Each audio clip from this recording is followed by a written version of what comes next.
In the vast ocean of human history, few names echo with the heavy, metallic drag of bronze armor across the earth quite like Ying Zheng, the man who would become Qin Shi Huang. We usually see him as a titan of history, a godlike figure who unified China and redrew the map of Asia. But if we strip away the golden palaces and the deafening cheers of "Long live the King," and we're zooming close, uncomfortably close, we find that the source of this grand, iron-fisted order was actually the racing heartbeat of a 9-year-old boy hiding in a dark alley. To understand the first emperor, you have to understand the fear that is etched into the bone. He was born in 259 BC in the city of Handan, the capital of our rival kingdom.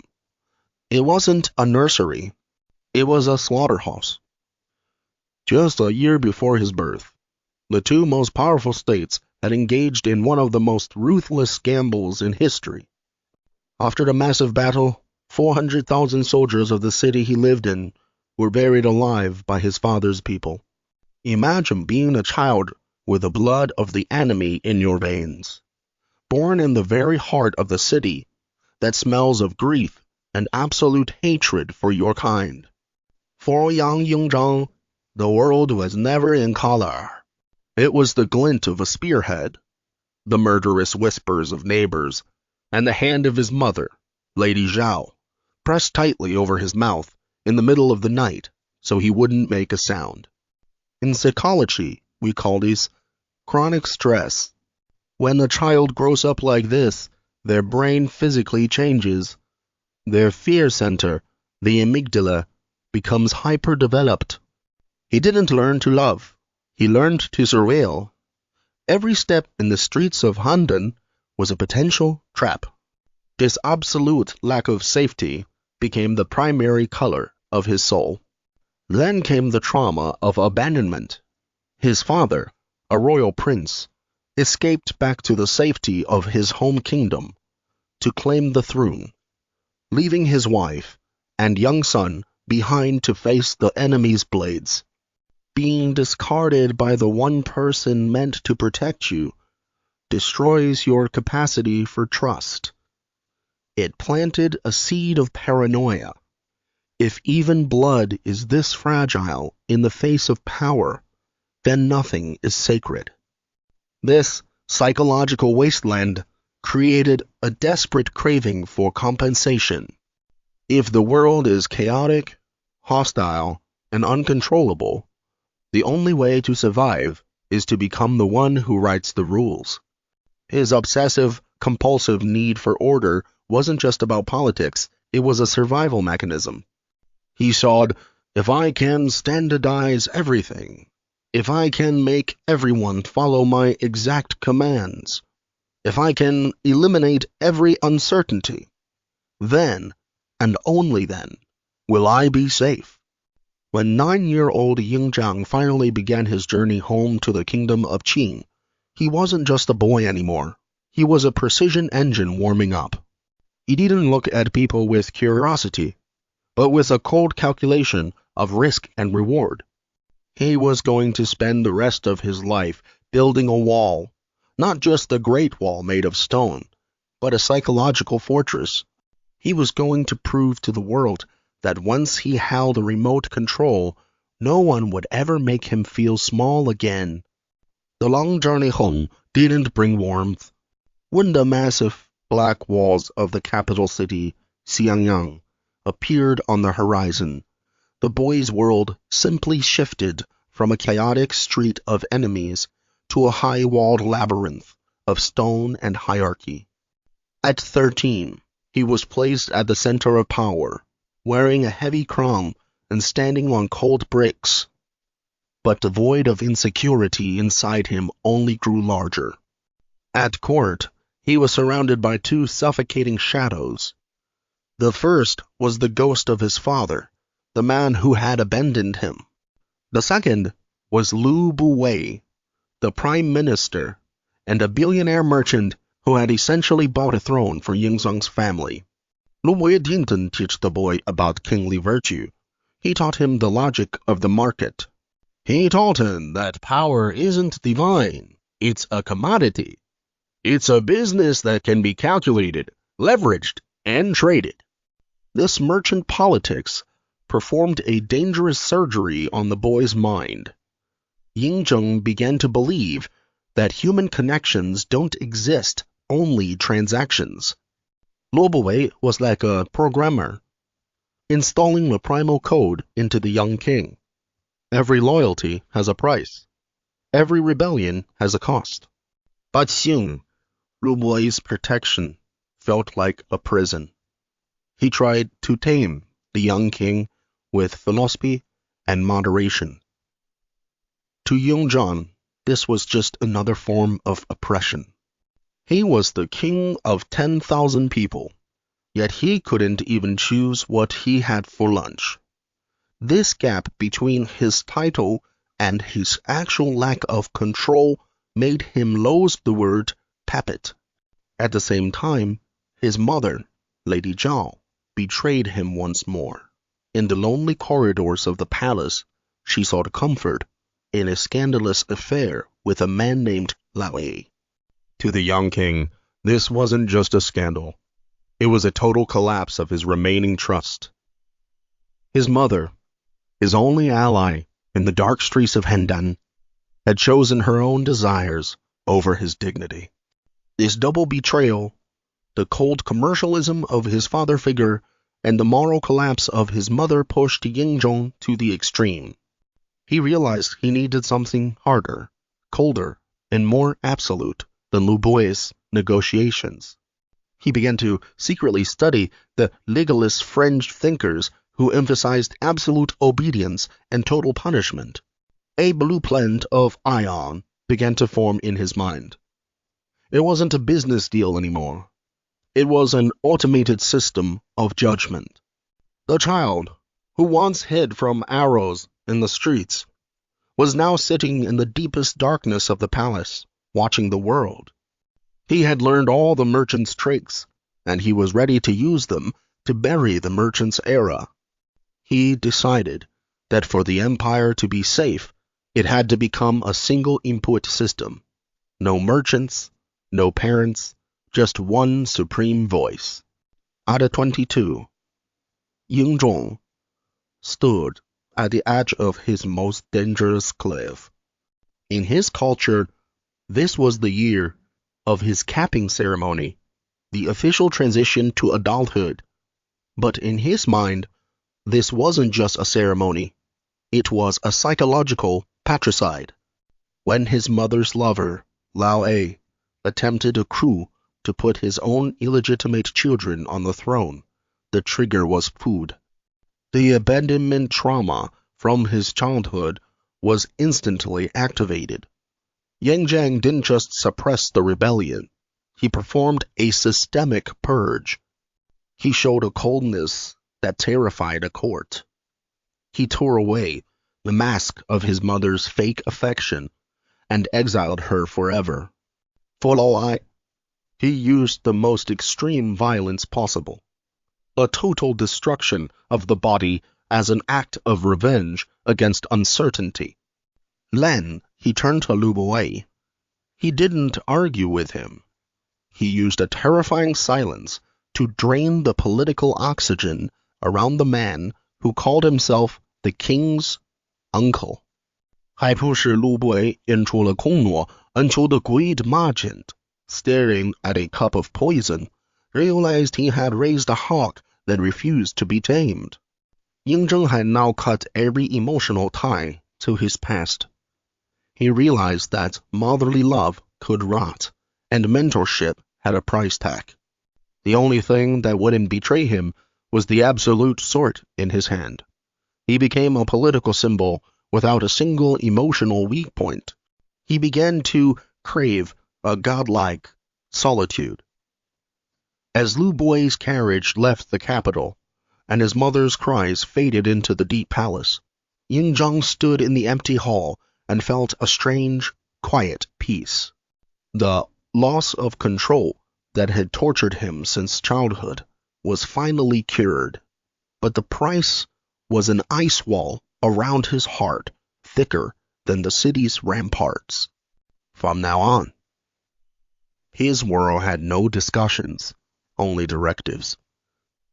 He would eliminate every middleman, every soldier, and every peasant would be a direct extension of his brain. He didn't need friends. He needed high-functioning parts for his machine. This was the birth of the Ying Zheng era. He looked at the map of the 6 remaining kingdoms, not with the eyes of a young man, but with the cold stare of a predator. He was going to pave the entire earth with the absolute order he had built inside his own soul. With the old mentors dead, the air in Xianyan turned sharp and dry. Into this vacuum stepped a man named Li Se. He wasn't just a brilliant bureaucrat. He provided the king with the perfect survival algorithm, legalism. In terms of psychology, legalism was a sanctuary of emotional isolation. It told the king, don't try to inspire your people. Don't rely on loyalty. Just design a program that uses their fear and greed to drive them like cattle. Lisa's blueprint was a dehumanized social experiment. The state was no longer a collection of people, but a giant machine made of standardized parts. Law was the operator's manual. There was a reward for killing an enemy, and death for retreating. This extreme simplicity relieved the king's disgust for the uncontrollable. It was a closed logic loop. If the rules are harsh enough, and the execution is precise enough, there will be no more surprises. Ying Zheng began to install this operating system on every inch of the land. He hated philosophers because moral debate was a virus that slowed down the system. He preferred data, the weight of grain, the number of enemy heads. He flattened the social structure, breaking families into tiny units and welding them together with collective responsibility. Everyone was a monitor. Everyone was being watched. Qin was becoming the world's first panopticon state. This cold logic gave the king a rush of control. He became a workaholic, personally weighing every official document. He was afraid that even a second of relaxation would let the world slide back into darkness. He didn't trust intuition anymore. He only trusted the process. When this rule by algorithm took root, the Qin army became an unstoppable force. It didn't need heroism. It just needed every part to move as scheduled. Ying Zheng. War wasn't people fighting people. It was order crushing chaos. He stood on the walls of the capital, watching his silent, identical soldiers march east. He had successfully turned his inner fear into a global threat. He wasn't just conquering their bodies. He was using the ruler of legalism to measure every breath they took. Standing before a massive sand table of the continent, Ying Zheng didn't see cities or culture. He saw a list of variables to be deleted. To him, the unification of China wasn't a glorious conquest. It was a system cleanup. As long as other kingdoms existed with their own laws, his childhood fear of instability remained. Different scripts, different currencies, different measures. In the eyes of a perfectionist, these were bugs in the system. The war to annex the 6 kingdoms was conducted like an industrial assembly line. He didn't care for the chivalry of old-school chariot duels. He wanted logistical standardization. In the Qin armories, every arrow was identical within a millimeter. Every bronze part was stamped with the maker's name for accountability. This was the king's obsessive-compulsive disorder projected onto a continental scale. When his iron cavalry entered the city where he was once a prisoner, He didn't feel joy, he felt a sense of belated control. He watched the city of Handan tremble in flames. He wasn't just conquering land, he was destroying the source of his childhood trauma to rebuild himself. With every city he took, he crossed out a variable on his map. This obsession with removing boundaries made the war a one-way devouring.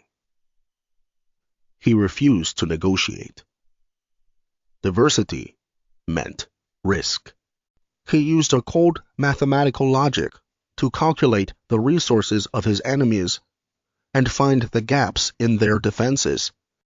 He was like a grandmaster chess player, reducing complex human emotions into a game of winning percentages.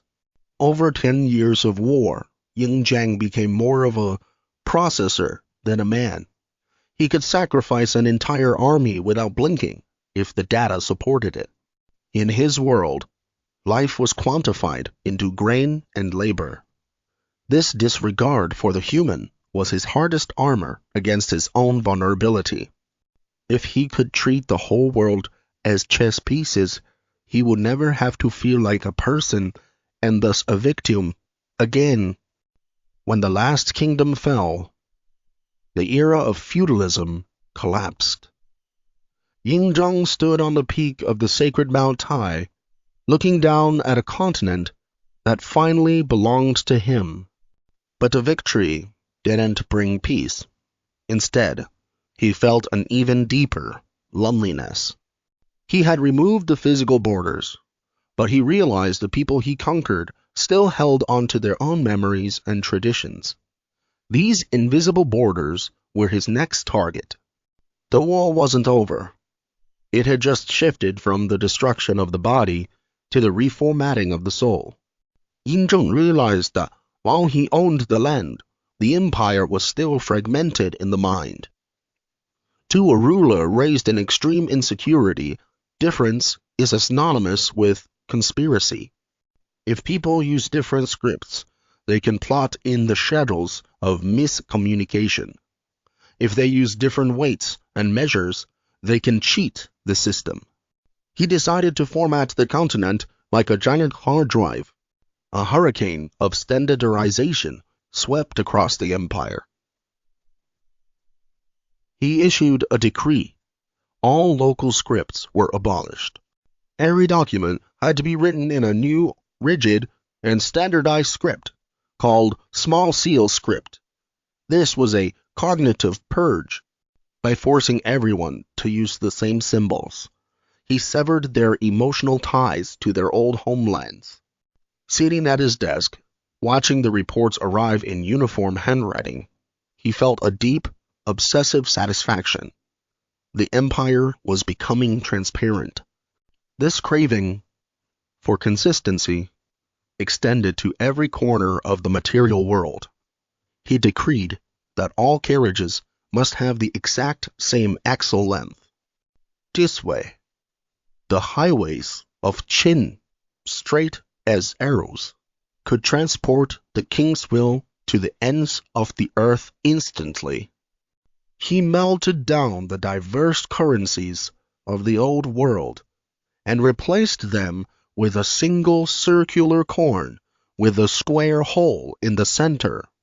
This shape represented his worldview, the circle of heaven and the square of the law. Order is everything. Standardization was his ultimate antidepressant. Every time he saw a standardized weight or a uniform measure of grain, he felt a sacred sense of order. It made him feel like he had finally escaped the crumbling world of his childhood and entered a precision-engineered shelter. He didn't have to guess what people were thinking anymore. He just had to issue a command, and the empire would react like a clock. Westerners often see this as administrative efficiency, but psychologically, this was a man building cognitive harmony. He wanted to eliminate all gray areas because the unforeseen is dangerous. He turned his bureaucrats into puppets who executed manuals. He wasn't just governing, he was deorganizing human society. However, this process was bloody. The bureaucracy became a scalpel, cutting away centuries of local culture and traditions as system trash. Ying Zheng didn't care about beauty.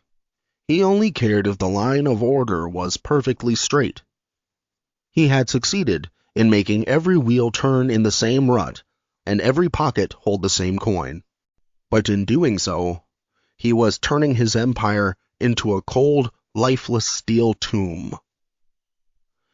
Behind the uniform script, a deeper, silent rage was beginning to fester at the bottom of the continent. Even after standardizing the material world, Ying Zheng felt a growing anxiety. He had unified the rulers in people's hands, but he couldn't unify the thoughts in their heads. In the conquered lands, scholars still talked about tradition, and philosophers still questioned the harshness of the new law. To a control freak, these independent voices weren't academic debate, they were lethal viruses in the system. In his mind, cognitive dissonance was unbearable. If people remembered another way of living, his system was at risk. He decided that physical obedience was just the surface. Zhou order had to be built on a wasteland of memory. He decided to burn the library of history and turn every mind into a blank sheet of paper so he could rewrite it with the ink of Qin law. The fires of 213 BC were the darkest psychological defense in history. He ordered the burning of all books that didn't serve the practical needs of the state. It was a mass ideological imputation. As the scrolls turned to ash, he felt a new sense of security. Without books, people would forget they ever had different countries or different ways of being. When some scholars protested or hid their books, his stress reaction was total. He buried 460 of them alive in the cold earth of the capital. In his view, he was just clearing the trash. He established a perfect logic. Any knowledge that doesn't power the engine of Qin is poison. Any man who thinks independently is a traitor. He replaced teachers with officials, turning every classroom into a police station.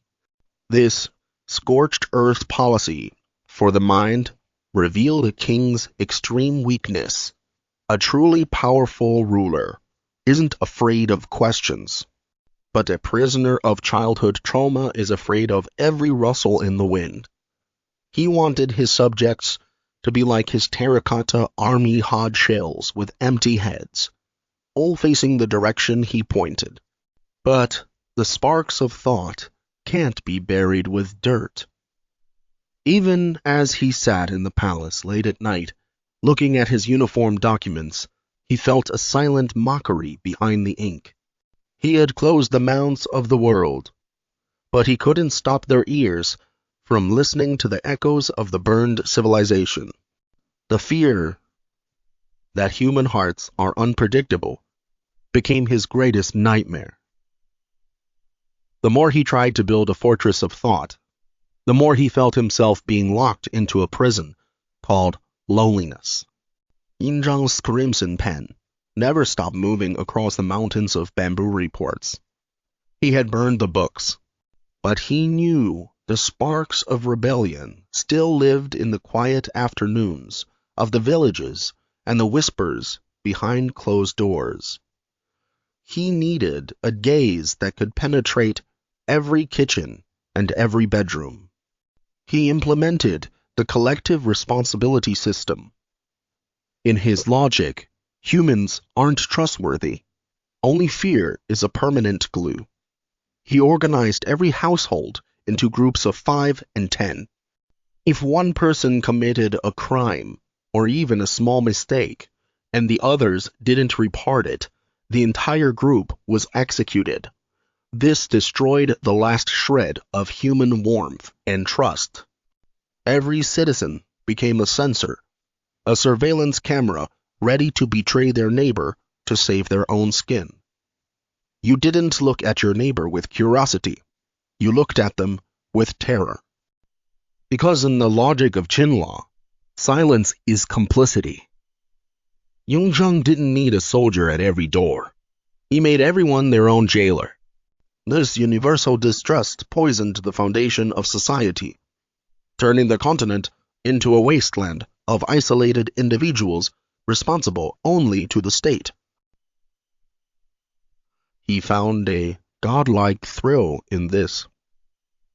He could access the records of any remote village and know exactly how many able-bodied men, how many cattle, and how much grain they had.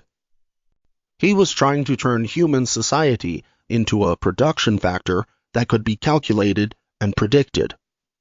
In his eyes, a person was just a bolt in the great machine. The punishment for improper posture or throwing ash in the street was physical torture.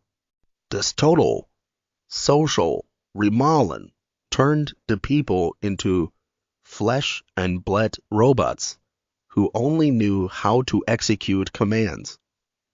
But this extreme order was a fragile balance. He saw a world of total silence. No laughter, no songs, no debate.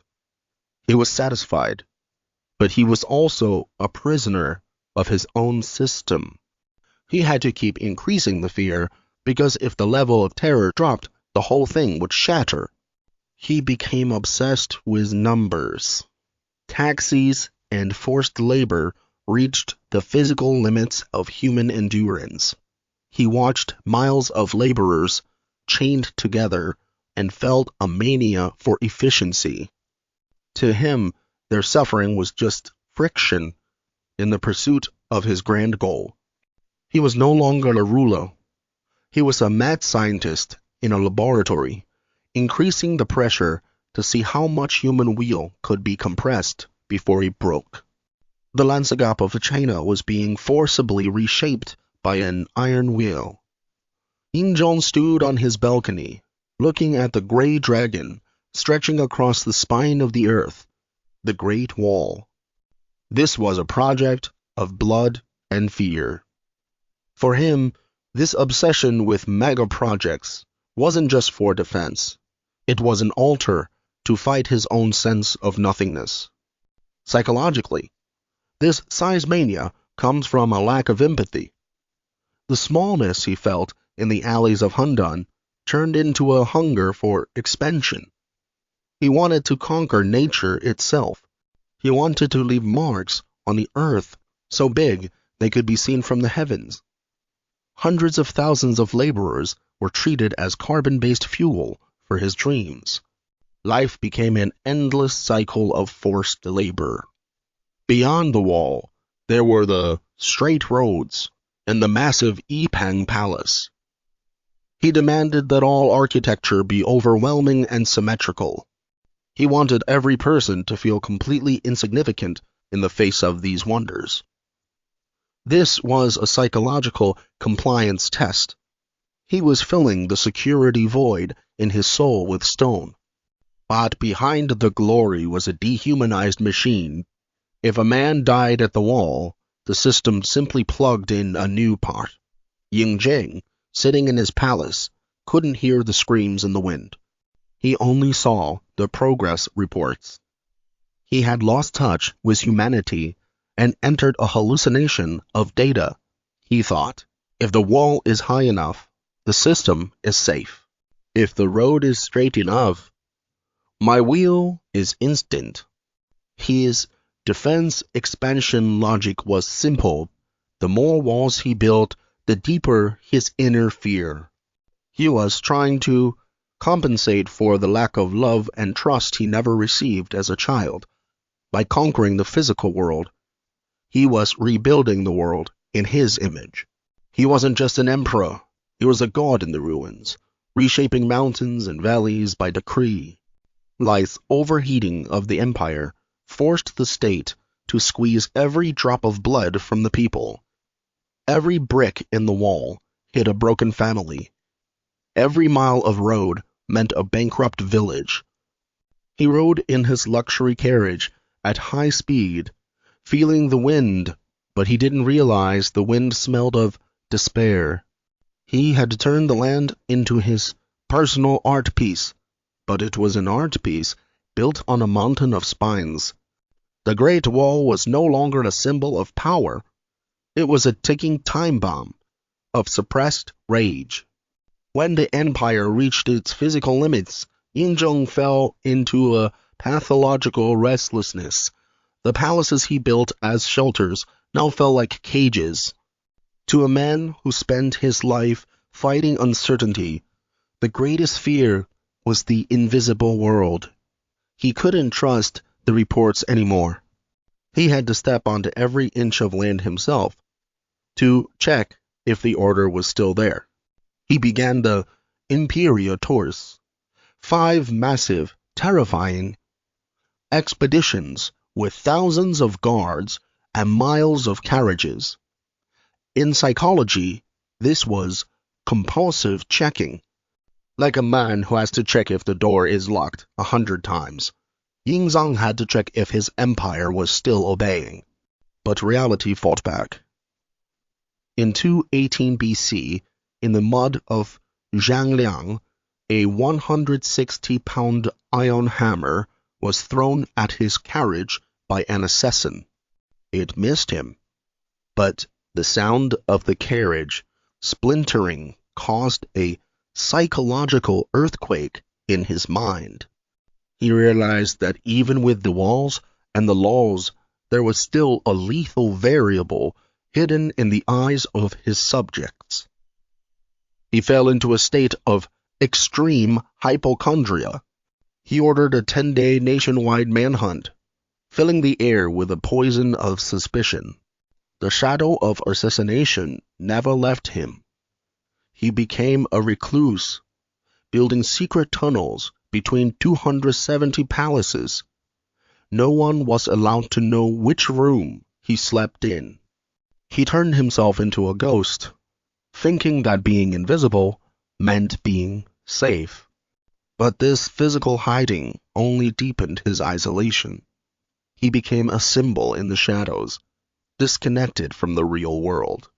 Fear of assassination turned into a fear of death itself. He realized he could kill every enemy, but he couldn't stop the rot of his own body.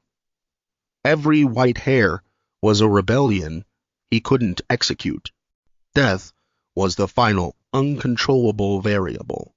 To defeat this enemy, his rational defense collapsed. He began to hunt for immortality, surrounding himself with alchemists and mystics who promised him magic pills. He stood by the sea, staring at the shifting blue water, imagining a logic that didn't belong to the human world. He had jumped from extreme rationality to extreme superstition. He no longer cared about famines or borders. His world shrank down to a single pill, a legend, and an eternal hallucination. In his final tour, he was a man out of time, frantically ordering his carriage forward, as if he could outrun death. He was the architect of the empire, walking toward the one loss of control he couldn't avoid. When the iron hammer of the assassin missed, Ying Zheng's last defense of order equals safety shattered. He realized that even an empire of iron couldn't stop the clock inside his own body. In a twisted psychological shift, the king who once prized fact and utility became a victim of his own paranoia. Death was the only rebel that didn't follow Qin law. He began to bribe the gods. He funded massive expeditions to find the elixir of life, sending thousands of children into the unknown ocean. He wasn't just looking for long life. He was trying to buy an extension on his operating system so it would never shut down.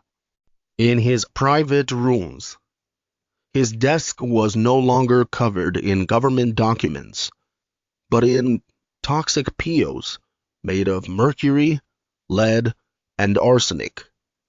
These were his daily rations against the void. It was a dark irony. The man who standardized the world was now trying to standardize his own biology with heavy metals. The mercury poisoning only fooled his hallucinations and paranoia. He believed the alchemist's lies, that if he stayed hidden and invisible, like a god, death couldn't find him.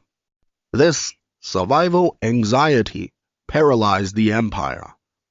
He refused to see his ministers.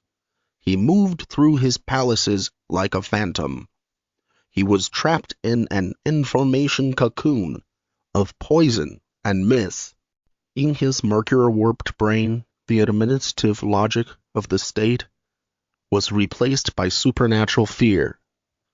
He stopped governing. He was just trying to win a marathon against the Grim Reaper. This was the mental collapse of a control freak facing the uncontrollable. He had once believed rules could conquer everything. But when the rules failed to extend his life by 1 second, he betrayed the rules. The iron-blooded king was now a shaking old man staring at a furnace fire. But his war on death only invited it sooner. The poison was rotting his organs. On his final journey, he was still demanding god medicine and shooting at giant sea monsters in the ocean. To the Word, it was madness. To him, it was his final will to power. He wanted to prove that as long as he breathed, the whole empire had to follow his heartbeat. In his dying moments, he refused to name an heir. To name a successor was to admit defeat, to death. He wanted to take his absolute monopoly of power into the shadows of the void. In the scorching summer of 210 BC, the air was still and suffocating. In a humble travel palace, the man who terrified an era lay on a bed of silk and poison. His breathing was faint. His eyes, which had seen the peak of power, stared into the void, still looking for a logic of eternity. In the final judgment of psychology, his death was the logical collapse of a massive experiment. He had spent his life building walls against the street, walls against chaos, walls against the enemy, and finally, a wall against death in his mirror empire underground. Here was a machine made of steel gears with no oil, driven only by his personal will.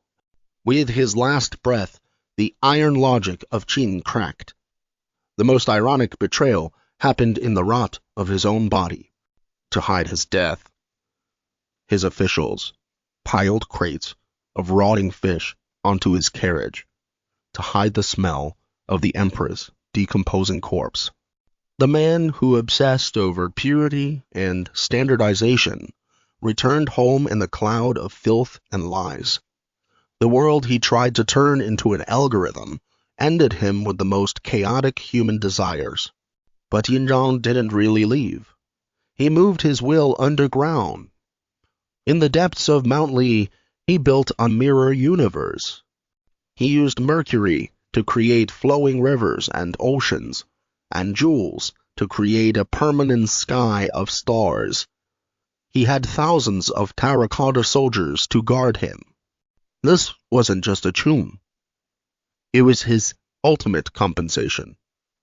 He knew the world above would fall to human greed, so he built a world below that would never change, never rebel, and always obey. This quest for alternative eternity revealed his ultimate loneliness. He never had a relationship without a purpose.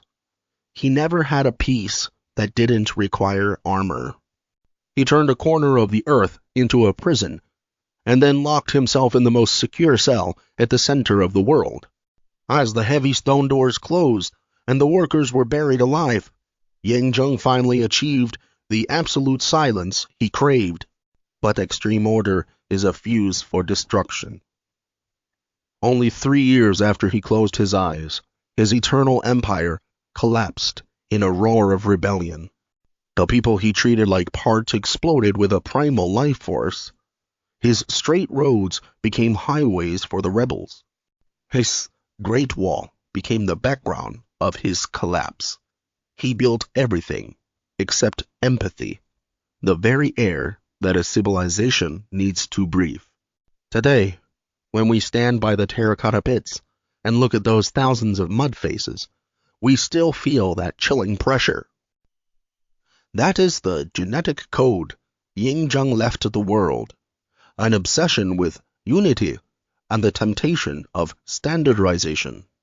He failed as a man, but his will to foment chaos is etched into the very bones of the land.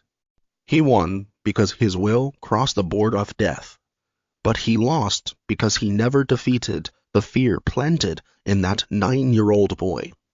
In the dark palace on the ground, the mercury still flows silently, tying an eternal truth. You can use iron to bind the earth. You can use law to measure a breath, but you can never use order to defeat a human heart that hungers to be free. The great machine of Qin has rusted away, but the ghost in the shadows is still watching every person who dreams of absolute control.